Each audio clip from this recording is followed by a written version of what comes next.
Hi, I'm Erik Voss, and this is a breakdown of Game of Thrones Season 1, Episode 5, The Wolf and the Lion. An episode that shows us even when men in Game of Thrones disagree, they still know how to keep things civil.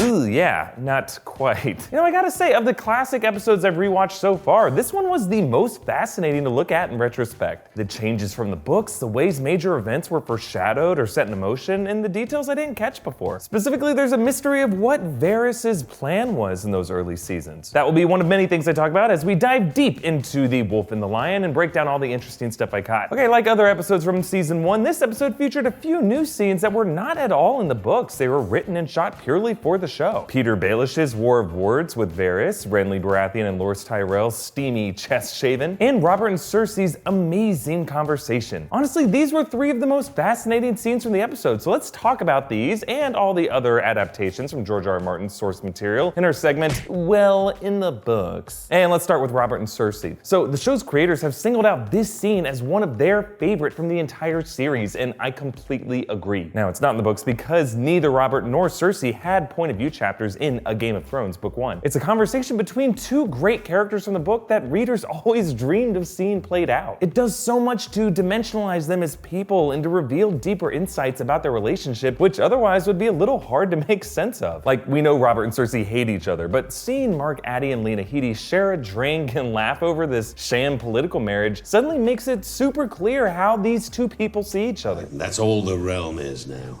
Backstabbing and scheming and arse-licking and money-grubbing. Sometimes I don't know what holds it together. Our marriage. In the books, Robert's grudge over losing Lyanna Stark and Cersei's jealousy of that seem a bit more straightforward, but in this scene, Addy and Headey get to show us how these emotions are actually far more complex and more deeply human.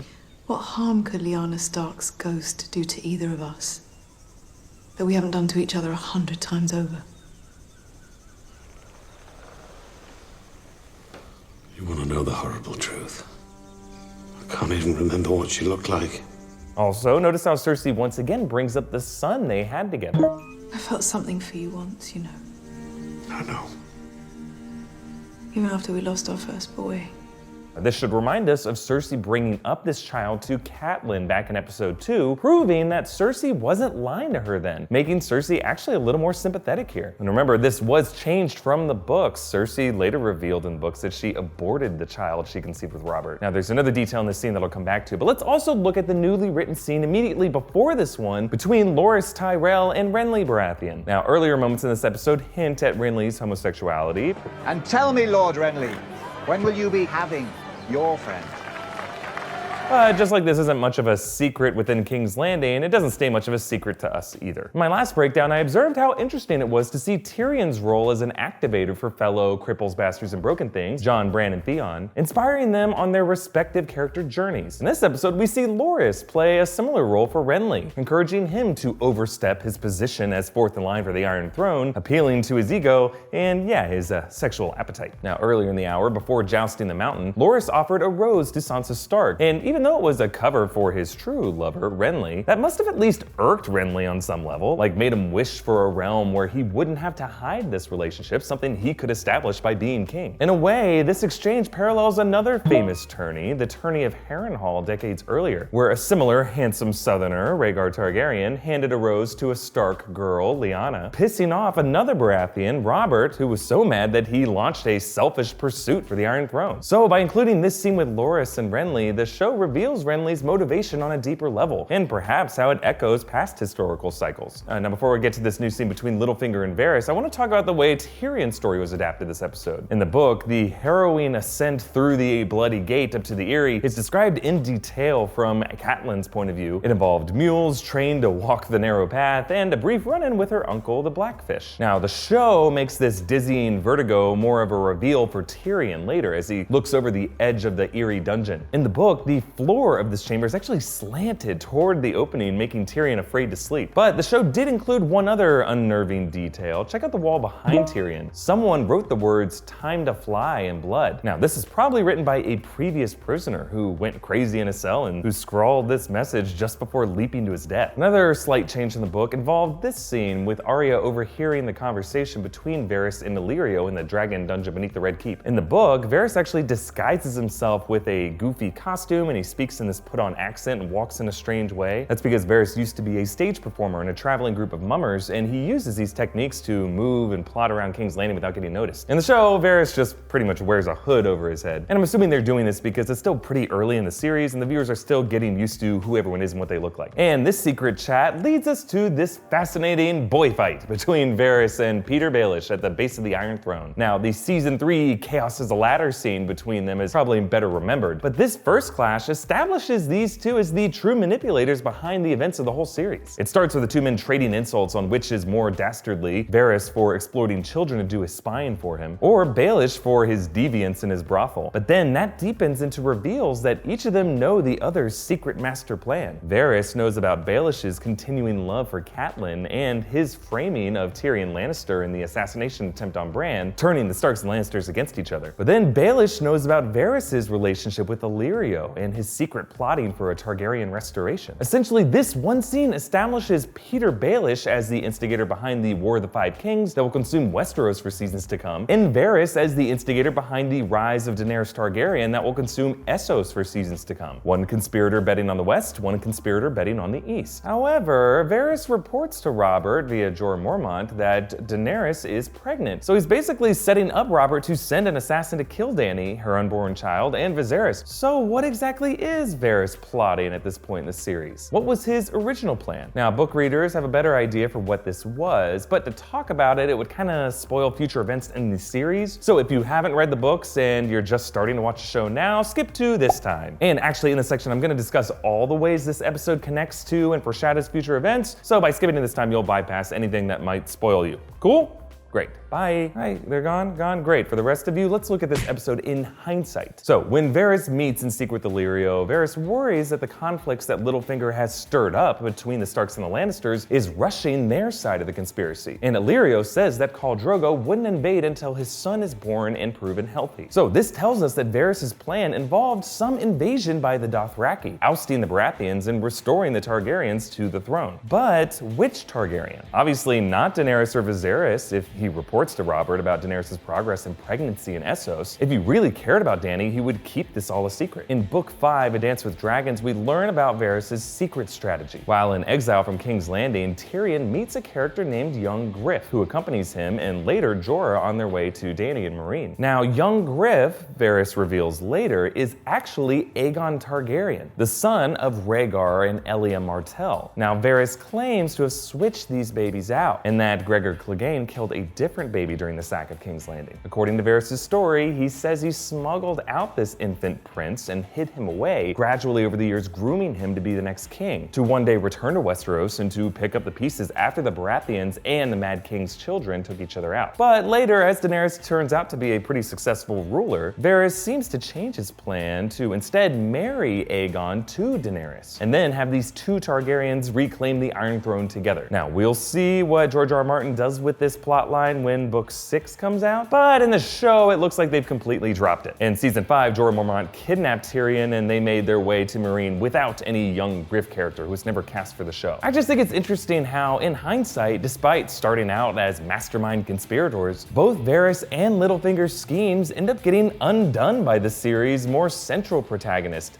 acting in ways they never could have predicted. Another interesting mystery that came up while rewatching this episode pertained to the death of Sir Hugh and how it connected to the mystery of Jon Arryn's death. Now, in this episode, Sir Hugh's death was implied to be Cersei covering up her tracks, essentially having Jon Arryn's old squire, Sir Hugh, killed to keep this poisoning quiet. But of course, later we learn that Lysa, not Cersei, was the one who poisoned Jon Arryn. So why was Sir Hugh killed then? Was this just a red herring? One theory is that Littlefinger actually had Sir Hugh killed to cover his affair with Lysa and his involvement in these poisonings. That might be why last episode he was one who told Ned to avoid talking talking to Sir Hugh himself and that he should send an emissary, knowing that Sir Hugh would rebuff anyone who he considered inferior. George R. R. Martin was actually asked about this, and he left it for fans to decide. But he suggested that the Mountain could have just killed Sir Hugh because the Mountain is just a ferocious killer, and that's what he'd do. I guess that makes it a pretty convenient coincidence for Littlefinger, and a very inconvenient one for Sir Hugh. By the way, yeah, you probably noticed that the Mountain was played by a completely different actor back then. That was Conan Stevens. From season 4 on, he was recast as the actual giant, Hafthor Bjornsson. Another interesting detail to point out, notice how after getting locked in the Dragon Dungeon, Arya actually ends up taking a tunnel through a cave that lets out to the beach outside, and this is likely the same passage that Tyrion takes to get back into this dungeon to secretly meet his brother Jaime in season 7. Afterwards, Arya tries to return through the front door of the Red Keep, arguing with 2 guards who don't recognize her. I want to f the Queen for all the good it does me. You want your father, boy? He's lying on the floor of some tavern. A very similar scenario will occur later in season 7 when Arya returns to Winterfell. Of course, by then she'll have learned to outwit any dummies at the door. Also during the scene, notice when Littlefinger says this line to Varys. Tell me, does someone somewhere keep your balls in a little box? Varys keeps his cool here, but as we'll learn later in season 3, this is actually a very ironic thing for Littlefinger to say to Varys, because that sorcerer that castrated Varys as a young boy all those years ago is actually kept by Varys in a box. Honestly, one of the weirdest loose ends left on the show. And this episode shows us the end of Ned's right-hand man, Jory Cassell, and we get this interesting foreshadowing moment of his death when he talks to Arya. How many guards does my father have? Here in King's Landing, 50. You wouldn't let anyone kill him, would you? No fear on that count, little lady. Don't hold your breath. Actually, I was even more concerned by Jory revealing Stark only has 50 men. We know last episode he gave a bunch of his men to Janos Slynt to keep the king's peace during the tourney, and this episode Ned just said he sent half of them searching the city for Arya. Yeah, Ned really isn't using his limited forces that wisely. Throughout the course of the season, it's becoming clearer and clearer that they do not stand a chance when the Lannisters start drawing blood. And rewatching this, I like the little visual detail of Jory getting distracted by one of the women in Littlefinger's brothel. This helps justify why minutes later he was feeling so foolish and cocky enough to take a swing at the great Jaime Lannister in the battle. Big mistake. And on their way through the Bloody Gate, notice this exchange between Tyrion and Bronn. The Eyrie. They say it's impregnable. Give me 10 good men and some climbing spikes. I'll impregnate the bitch. Bronn never wasn't cool on the show. Tyrion actually repeats this line later in season 7 when he lays out his plan to sack his home of Casterly Rock. Casterly Rock is an impregnable fortress, but as a good friend of mine once said,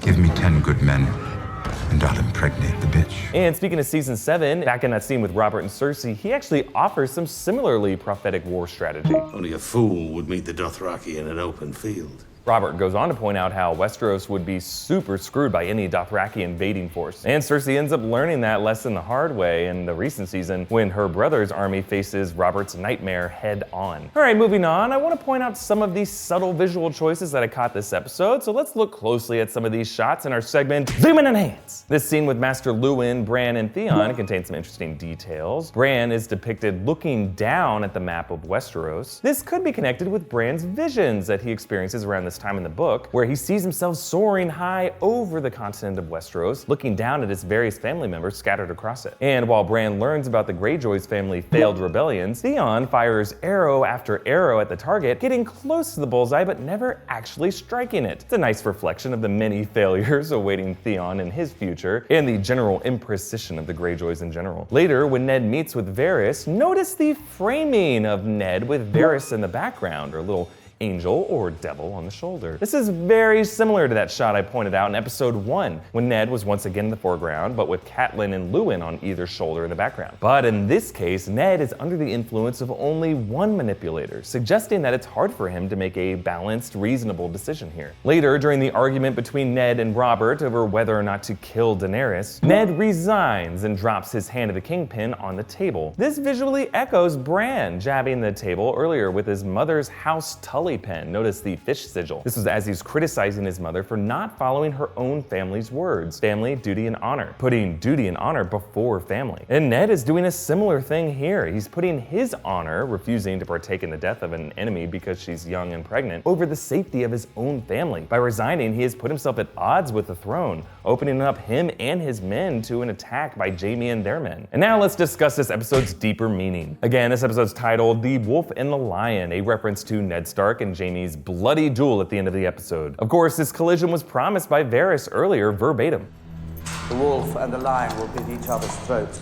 So this episode shows us the first blood spilled in the War of the Five Kings, solidifying the Starks and the Lannisters as mortal enemies. This is interesting because in my eyes, this conflict between the two families is ultimately unnecessary. Yes, there was some major personality conflicts. Ned Stark was never going to be invited to the Lannister cool kid table. But if you think about it, there's no strategic reason that these two can't be allies. They fought on the same side of conflicts before, in Robert's Rebellion and then later to quash the Greyjoy Rebellion. They occupy completely different regions of Westeros that hardly interfere. Unlike the Lannisters, the Starks aren't particularly ambitious. They don't want the Iron Throne. They just want independence, which their geography already kind of gives them. Really, it was just some dumb mistakes that turned these two families into enemies. Jaime, of course, pushing Bran out the window, but then really Littlefinger manipulating Ned and Catelyn into thinking the Lannisters killed Jon Arryn and tried to murder Bran, but that wasn't the case at all. If not for those mistakes, I really don't think the Starks would have even drawn themselves into a Game of Thrones with the Lannisters. They probably just would have stayed up north, stitching embroideries and running from White Walkers. So I think rather than seeing this conflict as inevitable, in retrospect, it more closely resembles a frustrating complication that ultimately only serves to throw the world into chaos. It's not really a conflict we're meant to see the conclusion of. It's an obstacle for the show's real protagonists, Jon and Daenerys, who interestingly don't show up at all this episode. Notice how the title, The Wolf and the Lion, mirrors the title of the most recent season's finale, The Dragon and the Wolf. It's almost like saying the relationship between the Starks and the Lannisters is what puts the world into peril, but later the relationship with the Targaryens and the Starks will be the thing to save it. But I could be wrong here. I want to throw it over to you guys. Do you think the war between the Starks and the Lannisters was avoidable? Comment down below with your take, or tweet me directly at Erik Voss, or follow New Rockstars on Twitter at New Rockstars for updates on our videos. Now we're going to try to continue this Game of Thrones rewatch series more regularly, and you can help us by sharing this video, and if you haven't already, subscribe to New Rockstars for lots of Game of Thrones analysis. And if you really like us, you can contribute to us on Patreon. Big thanks to all of our donors, especially Matthew Salvas. All right, thanks for watching, guys. Bye.